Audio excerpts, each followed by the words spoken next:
daawade ma la socotaa in gabdho badan oo ku nool dunida ay horyaalaan xujooyin adag guurka ka hor maxay tahay sababta looga baahan yahay shahaadada caddaynaysa bikirnimadooda ma isleedahay waxaa jira gabdho badan oo guurka ka hor mugdi moos ku cunay ma jeclaan lahayd in Soomaaliya lagu soo kordhiyo sharcigaasi haddaba bartu waa Banooda TV idinkuna waa barbaarti aniguna waa boqorka farxadda haddii ay tahay markaad ugu horeysay fadlan ku soo biir bahdayna la garay muuqaalka lana wadaag bahdaada kale mahadsanid boqortooyo dalka Iiraan iyo dalal kale bikirnimada guurka ka hor waxa ay muhiim u tahay gabdho badan iyo qoysaskooda mararka qaar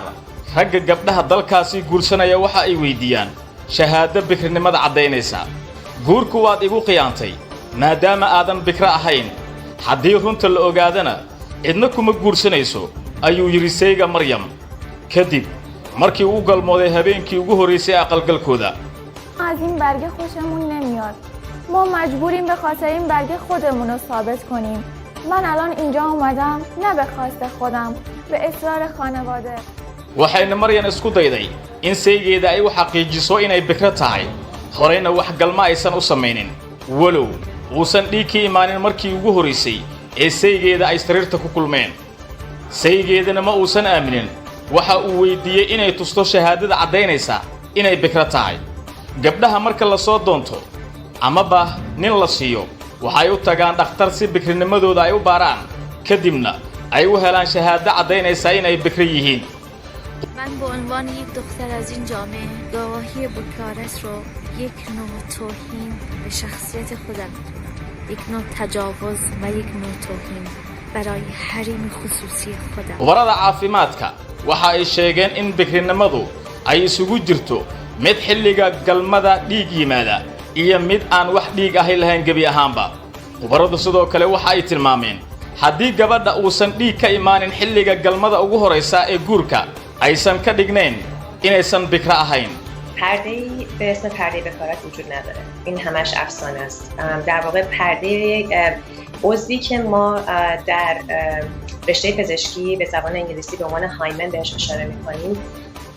arrinta uu saygayga igu sameeyay sharaftayda ayay dhaawacday wax qalada ma aanan samaynin maadaama saygayga si aad uu igu xadgudbay waxaan qaatay daawooyin tankayga ka weyn balse markii dambe isbitaal ayaa la ila cararay sidaas ayaana ku badbaaday ayay tiri Maryam maalmihii xumaa ee nolosha ayaa i soo maray weligay ma ilaabayo 20 kiilo ayaa miisaankayga ka dhacay murug darteeda sheekada Maryam waa mid haysata gabdho badan oo ku nool dalka Iiraan iyo wadamo kale dumarka oo siyaabo kala duwan bikirnimadooda ku waaya waxa ay galaan qaliimo kala duwan si bikrada haweenka loo soo celiyo sharaftooda ay u badbaadiyaan iyo tan qoyskooda waxaana ka baxa qarash aad u fara badan waxay xadgudub ku tahay xuriyadda qofka waana bahdil ayay tirinada oo ka mid ah dadka sida weyn arrintan ugu ololaya una soo horjeeda in gabi ahaanba sharcigan la laalo wadamo kale oo dhaqanka noocan oo guracan ka jira ayaa ka mid ah dalalka Indonesia Iraq iyo Turkiga haddaba wiilow gabar aad gur wadaagaysaan ma weydiin lahayd shahaadada caddaynaysa bikirnimadeeda gabaray